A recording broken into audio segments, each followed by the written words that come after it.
Tout était misérablement normal.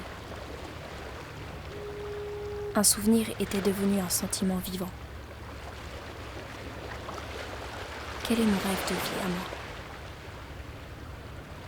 Tout le reste parut toujours semblable. Depuis la nuit dernière, quelque chose s'était arrêté. Il ne reconnaissait plus rien, et il ne pouvait que s'en détourner.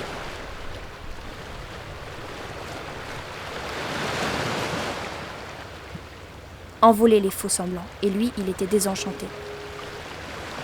Artificiels, eux-mêmes font simplement comme si.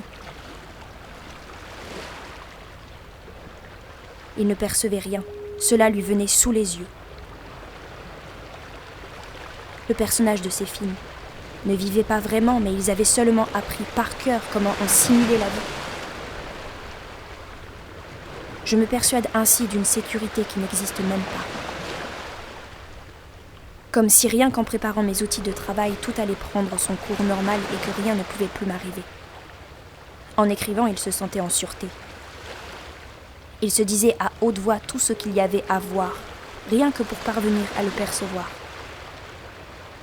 Pourquoi le ciel devient-il tout à coup remarquable pour moi ? Il ne le remarquait pas en réalité. Il le voyait seulement, concerné, sans arrière-pensée. Ce à quoi j'aimerais arriver, c'est supporter plus longtemps ces moments vides de moi et pourtant remplis, où l'on n'observe rien de particulier, sans non plus rien laisser échapper. Une vie libre, selon ce sentiment de drugstore, où tout pour lui devenait sans problème. Il avait gardé les faits, non les sentiments. Il ne se souvenait pas d'une sensation, mais seulement du fait qu'il avait été heureux. Même les yeux fermés. Rééprouver cet état. Il me faut redécouvrir toutes les sensations du nouveau.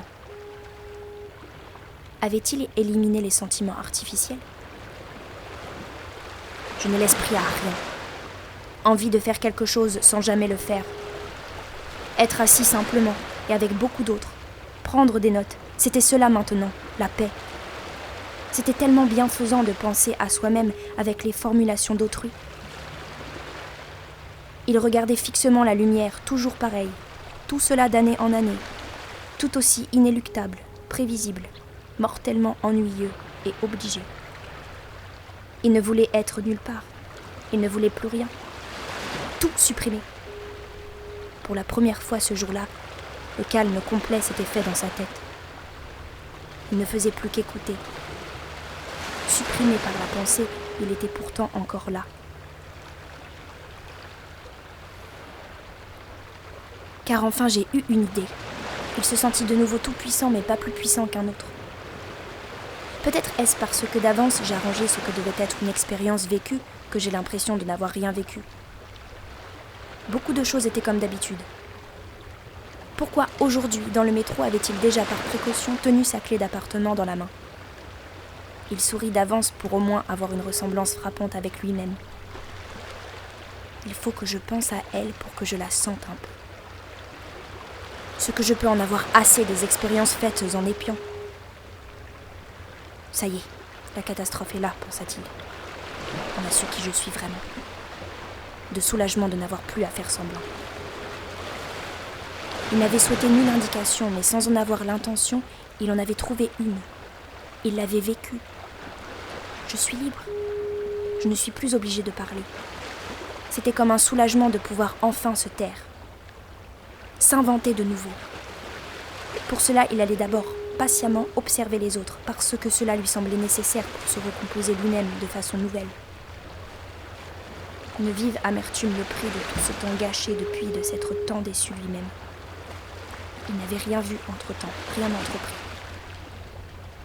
Avec tout ce qui lui arrivait de neuf et l'ancien qu'il n'avait pas le droit d'oublier, il allait vivre une prodigieuse histoire. Il retint sa respiration et essaya de ne penser à rien, comme pour encore retenir quelque chose. L'impensable n'en était que plus effroyablement vrai. Un vieux parapluie. Il n'était plus une indication pour autre chose, mais un objet en soi. Partout où il regardait, il y avait quelque chose à voir. Tout ce qui existe. Il regarda autour de lui. Peut-être allait-il tout de même se produire quelque chose, un autre début de pensée, une possibilité. Les petites irrégularités dehors, maintenant c'était dans son propre corps qu'il les ressentait. Être quelque chose de nu, de la viande qu'on remarque, étrange, cette chose de trop. Avec quelle méfiance, quelle mauvaise humeur n'avait-il pas commencé à percevoir? Être vide. Il ne voulait pas de système pour sa vie, il pensait simplement qu'à l'avenir. Il était libre, avide de conquête. Je suis en train de changer. Je suis en train de changer. Bien qu'il vît les mêmes choses que toujours, sous le même angle de vue, tout cependant était devenu étranger et pouvait ainsi être vécu. Il ne se souvenait plus, il attendait seulement. Jamais je n'en saurais plus sur elle qu'en cet instant-ci où je la vois assise là. La cire qui coulait du cierge, inclinée, lui coupa tout à coup le souffle.